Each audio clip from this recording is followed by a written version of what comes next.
Kažkur vidury Suvalkijos lygumų teka tokia upė Šešupė, o joje plaukioja ypatingos žuvis, vaivorykštiniai upėtakiai, kurios bet kurioje kitoje Lietuvos upėje būtų laikomos invazinėmis.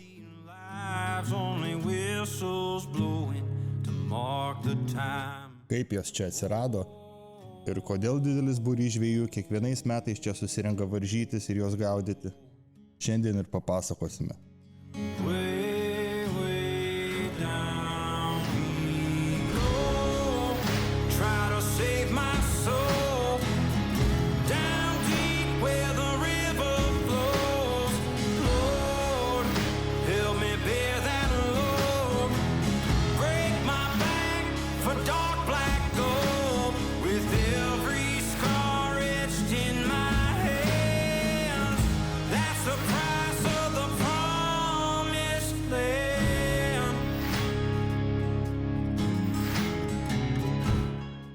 Idėja atsirado tai kaip, neatsimenu kelintais metais, bet gal 2016 išvykom, tiksliau neišvykom, o buvau Italijoje ir teko pažvejoti Slovėnijos upėse. Soča, Idrica, vietiniai gerą darbą padarė, prileidė žuvų, tam tikros licenzijos, tam tikram ruože. Pažvėjom, kimba, tų žuvų prileidžia, vėl kitais metais vėl viskas atsinaujina, atsišviežina, vėl kimba, žvejų daug iš viso pasaulio, suguža, ten iš Amerikos, žodžiu, nesmė, bet pagalvo, kodėl, ką mums išleist krūvą pinigų kelionėms, jeigu mes galėtum čia Lietuvoje tą turėti. Teko, aišku, nemažai biurokratinių slenkščių perlipt, prašymų, raštų, atmestų prašymų, žodžiu, ministerijoje gal N parašyta ir 2020 metais gavom teigiamą atsakymą. Tada padarė tyrimus, čia tožė mokslininkai, nustatė, kad tarp šitų dviejų užtvankų grėsmės jiem išplist nėra, saugomų rūšių nėra, ta upė dumblėja, pelkėja, žodžiu, dėl patvankos, grėsmės didelės netrodė, kad yra, o pirmi metai pasirodė, kad čia viskas gerai. Ta prasme, ir plėšrūnai, upėtakis ir plėšri žuvis, apmažino ir to, kaip sakoma, gal mailiaus dar kažkiek tai, bet vietiniai žvejai sakė, mekšus išvedė jų. Tai žodžiu, bet čia ir netiesa. O viskas kaip įvyko, čia mums leido žuvint į aplinkos ministeriją, patys skyrė, neatsinu kiek, bet jau seniai buvo, atvežė jie tų mums vaivorykštinių upėtakių, prileido, tai čia buvo genocidas, nes vietiniai žvejai, kam ten eiti į Maksimą, jeigu tu gali čia prisigauti, nebuvo baudos, nieko nebuvo.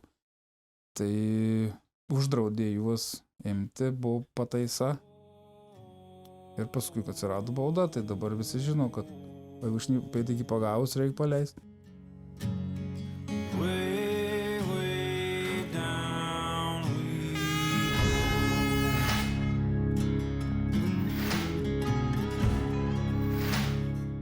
Konkreti net čia vieta, kur mes sėdim, buvo numatyta, nes, tiesą sakant, dar galvojom apie miestą, bet mieste labai vasarom nebūna vandens, užtvanką uždaro, kurią mes įsinuomavę esam. Ir ten tiesiog tiek vandens būna, tai ten žuvis gali ristis iki jūros paskui.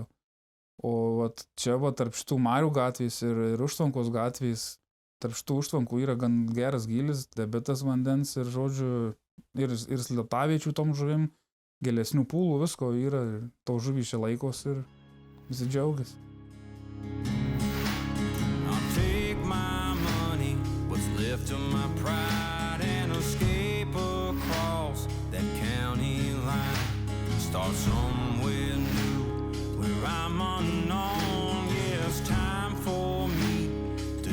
Let go.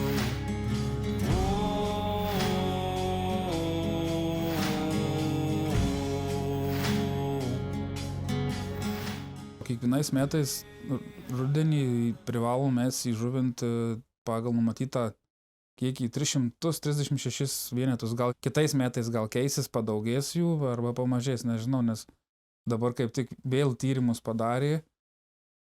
Vot praeitą mėnesį, tai dar atsakymo negavę, bet manau, kad tas pats išliks viskas.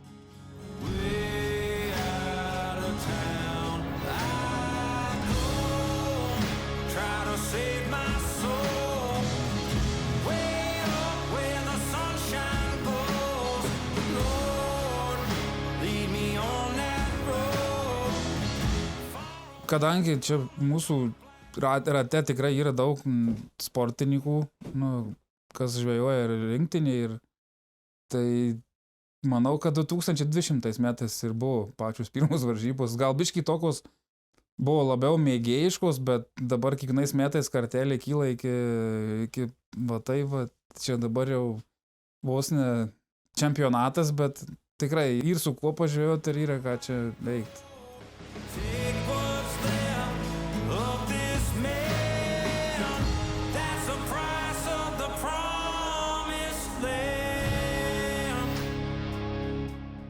Šitą ruožą atradau turbūt kaip ir dauguma nevietinių, tai per internetą. Kažkas pagavo, kažkas kažką pradėjo rašyti, kad yra toksai ruožas. Neatsimenu, tai irgi buvo gal pirmieji metai po įžuvinimo. Ten su tokio draugu Matu Švenčioniu mes sugalvojom atvažiuoti pažvejoti su musėm čia. Aišku, kai nieko nežinai apie tą žuvį, tai atvažiavom, pasivaikščiojom, pažvejojom ir išvažiavom. Tai va tokia pažintis buvo su tuo ruožu.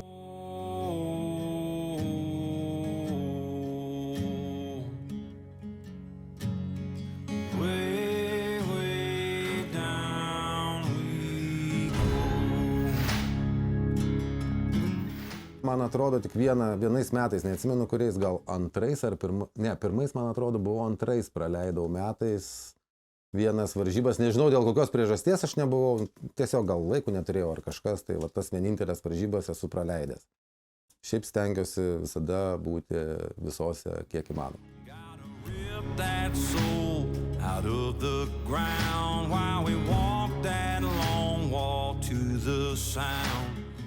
Sunkiausia turbūt šitoj upėje yra gaudyti, kai yra žemas ir skaidrus vanduo. Va tada muselinę gaudyti yra tikrai gan sunku, nes aš mėgstu gaudyti trumpą nimfą, aš mėgstu gaudyti iš artimos distancijos ir man tada prie tos žuvies prieiti yra sunkiau. Aišku, galima tada imti streamerius ir visokius ten dry dropperius vadinamus, ale plūdė, galima bandyti, bet aš to labai nemėgstu. Tai mėgstu daugiau gaudyti nimfą. Tai va čia va gal tas sunkiausias, kaip prieiti prie to žuvies, bet, randam tų sprendimų šiokių tokių, prieinam. Aš esu šiek tiek užsiimu ir sportinę žūklę, tai man yra šita upė labai gera treniruoti. Tai yra žuvies išvedimas, žuvies išlaikymas, kad jos kuo mažiau prarasti, atsirinkimas kabliukų, kurie geresni, kurie blogesni. Tai aš praktiškai naudoju šitą upę tam tikslui, nes kibimų daug, žuvies nemažai. Tai atidirbti tuos niuansus yra tikrai neblogai šitoje vietoje.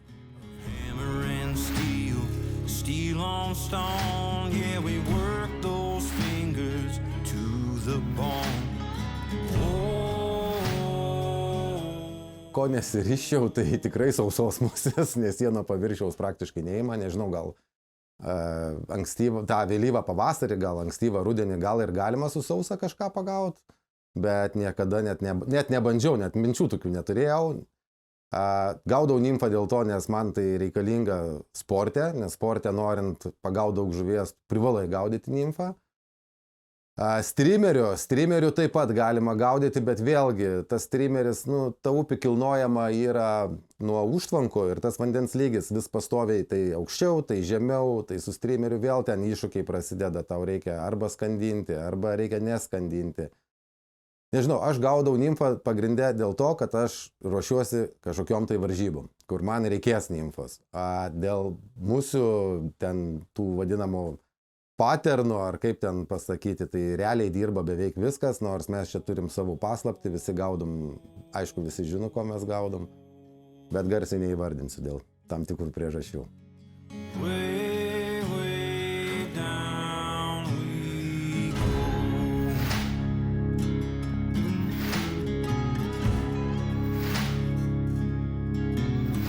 Gotta rip that soul out of the ground while we walk that long walk to the sound.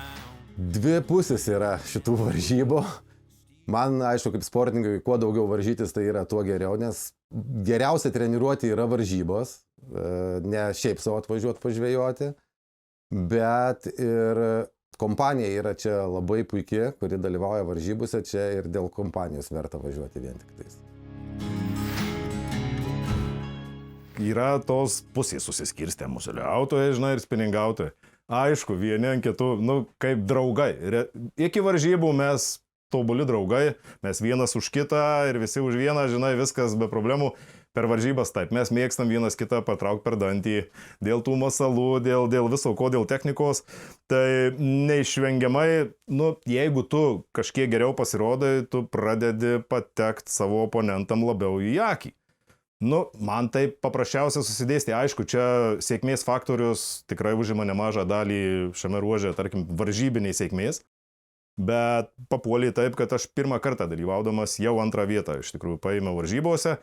Ir tada jau pradėjo tie museliautojai, kurie atrodė nosis aukštai užkėlę, žinai, į mane darytis, kas čia per reikalas.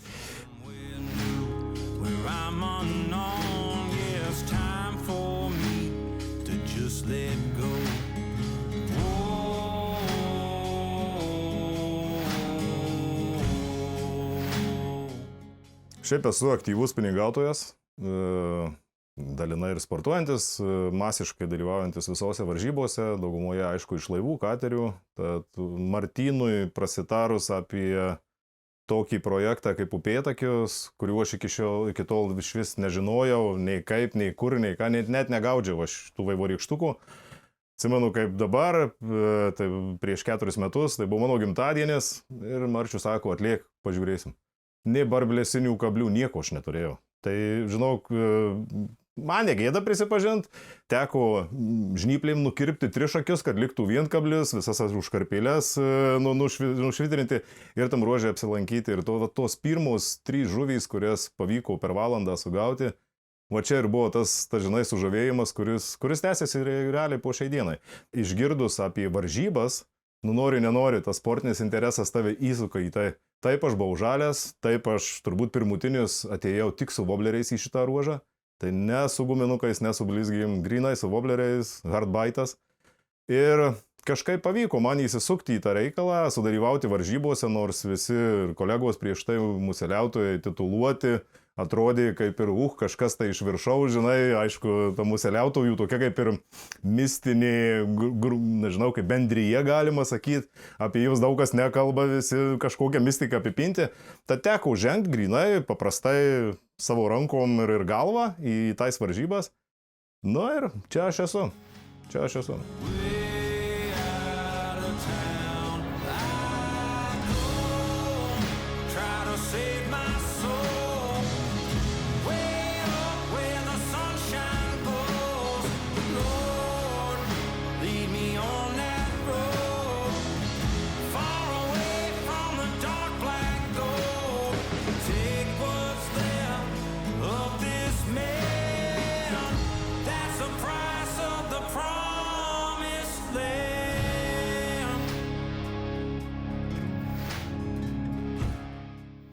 Lengva niekada nebūna ir mes realiai niekur nevarom, kur lengva būna, nes tame ir yra intriga, tame ir yra adrenalinas, kada turi galvą pasukti. Tai kas liečia spiningautojui, tai be abejo, srovė yra kas kita. Jeigu galima iš karto būtų paminėti prūdinius upėtakius, tai srovė kur kas kita. Nes prūdė tau nėra kliuvinių. O čia pagyvenę, kaip ir minėjo kolega Vytautas, upėtakiai, jie ne tik prie masalų pripranta, bet jie yra aplinką, kuo puikiausiai pažįsta. Tad žino ir tuos kelmus ir viską, už kur galima užplaukti, viską nuraut velniop ir su srove patep slides. Tai va čia ir yra tas iššūkis, žinai, kur tu priverstas pastoviai kaitalioti masalus, vėl reaguoti į srovę, kur stovi tas upėtakis, nes yra vietų, kur srovė aktyvesnė, kur giliau, kur sekliau. Vėl Mes realiai spiningautojai mes nebijom. Nei to žemų vandens, nei to aukštų. Paprasčiausia, tu turi išmokti valdyti savo masalus, nes iš spiningautojų galiu pasakyti, taip, ir buvę ne kartą, gaudom, tarkim, 2 spiningautojai, vieną šalia kito, naudojam visiškai identiškus masalus. Vienam kimba, kai iš patrankos, kitam ne. Ir nebūtinai, kad pas mane tas vadinamas upėtakių srautas suplaukęs, aš matau, kad jie malasi per sektorių ir jo ir mano, paprasčiausiai pravedimas. Tai va čia ir yra tas, kiekvienais metais, žinok, vis naujas iššūkis, va pataikyti į tobulą receptą. The ground while we walk that long walk to the sound of hammer and steel, steel on stone. Yeah, we work those fingers to the bone.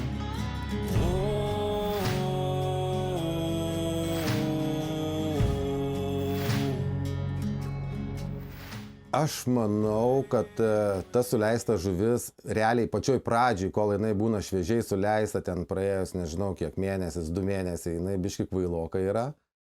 Ta, kuri jau pagyvenus ir pabuvusi, išgyveno gal ne vienus metus čianais, nežinau, jau tą žuvį yra daug sudėtingiau pagauti. Jinai netokia kvaila jau būna, nes jinai mačiusi būna ir musių daug, ir piniginių masalų, visokių voblerių, blizgių, guminukų, visko. Ir su ja jau būna sudėtingiau. Nepaslaptis, pažįstu labai daug ir pačios Lietuvos arėja traut rinktinės narių ir bičiuliai, ir kalbomės, bendraujam, tad ir jie buvo pasikvietę pas save ir skiriasi pati elgsena upėtakio, skiriasi gana stipriai. Skirtumas gal tik tai, kad arėja trautę, sakyčiau, greičiau upėtakis pavadino zuliną. Už tai, kad srovė neveikia, jis paprasčiausiai duodasi vietą. Čia srovė, čia yra kiti reikalai, už tai, kad jie gudrūs žvėrys, jie pasiduoda tai srovė, jie tempia tą tavo valą ir su tuo iki 3 gramų koteliu dažniausiai nelabai taip lengva jį prieš tą srovę atgal į sektorių parsives tenka, kai beje ir per paskutinį etapą šių varžybų teko susidurti su tuo, kai mes vadinam bordiūrai, žinai, bordiūras tai jau tas, kuris tave vedžiojasi, bet ne tu jį.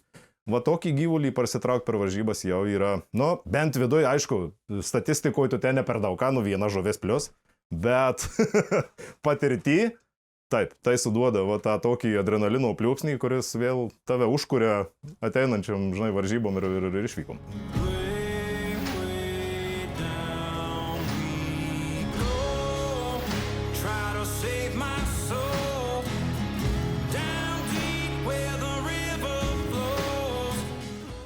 Neaišku, ar čia ruožas keitėsi, ar čia mes keitėmės, nes pati pradžia buvo tikrai sunki, buvo sunku pagautą žuvį, nesupratom, kaip jinai elgėsi, ką jinai daro, kur ją gaudyti, kur ieškoti. Dabar tos žuvies atrodo 100 kartų daugiau negu pradžioj, kad buvo, bet neaišku, ar čia tos žuvies daugiau, ar čia tiesiog mes geriau mokam ją gaudyti. Taip, kad vienareikšmiškai kad taip pagerėjo, tik neaišku kas, ar upė, ar mes. Jeigu žvelgiant į pačią upės, tarkim, pačios ruožą, jis susitvarkė net pažįstamą. Jame atsirado daug daugiau žuvies, jame atsirado tų pačių šapalų, tos pačios lydekos, netgi starkiai, atsimenu vienais metais, kuo puikiausiai pačioj pradžioj sektorių ir ne vieną kartą išėmė virš 2 kilų tą patį starkį, žinok, ir va tas smagu. Ta prasme, tas upėtakis kaip tik čia nieko iš čia nesugadino, kaip tik praturtino. Daugiau žmonių apie jį sužinojo, atvyksta iš toli, net ir Latvija į varžybas pas mus nevengia atvažiuoti, kas liečia pačių dalyvių, mano bičiulių visą srautą. Taip, keičiasi, mes pradėjom ir jaunų žvejų, tai yra paauglių. Jaunoji karta, jie kreipiam daugiausia dėmesio už tai, kad tai mūsų ateitis ir kuo daugiau jaunų žmonių čia bus, kuo daugiau supras, kaip teisingai elgtis su šia žuvim ir patirt malonumą šalia pat namų. Come on, kur tu rasi Lietuvoje geriau? Tik tai čia pas mus. Tai sakau, tas progresas tiek į priekį, tiek į viršų, varžybos įgavo dar didesnę inerciją, jei prieš tai reikėdavo bičiuliui Martynui dar reklamuotis, kad čia varžybos, kaip čia surinkam tą dalyvių sąrašą, tai dabar principe jam užtenka vien tik žinia paskelbti, kebra, bus varžybos ir principe visos vietos susipildo, tebūnie savaitės bėgyje.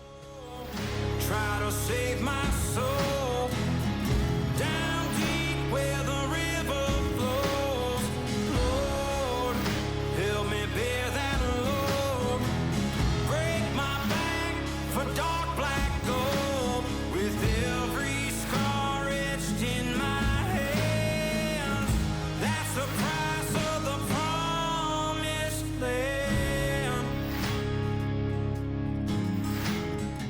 nerašytos taisyklės yra, tuo jaus parodysiu, čia va yra nerašyta taisyklė, na, bet žuvis tą tikrai gerbs, jeigu jūs kiekvienas jį turėsit, nes čiupinėti žuvį, tai reiškia tolygoje galbūt net nužudyti. Nužudyti tai yra tolygo gal bauda.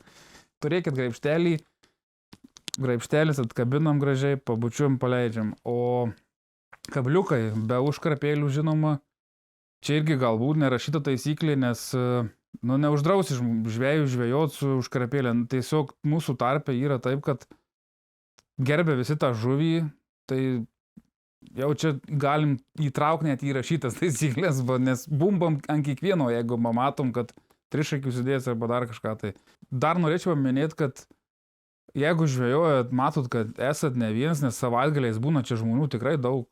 Na, žmogus, kurį mes vadinam įsibetonavęs, niekam nepatinka. Tai prasme, žvejojama, tai jeigu vienas, tai gali čilint kiek nori čia to upėje, kad ir sėdėt ant to akmens ir žvejot, bet kada matai, kad paskui tave žmonės laukia tavęs, kol tu pasislinksi, mes turim įtaus nedaug, čia kilometrą gal gerą, tokio gaudomo, jau ruožo braidomo.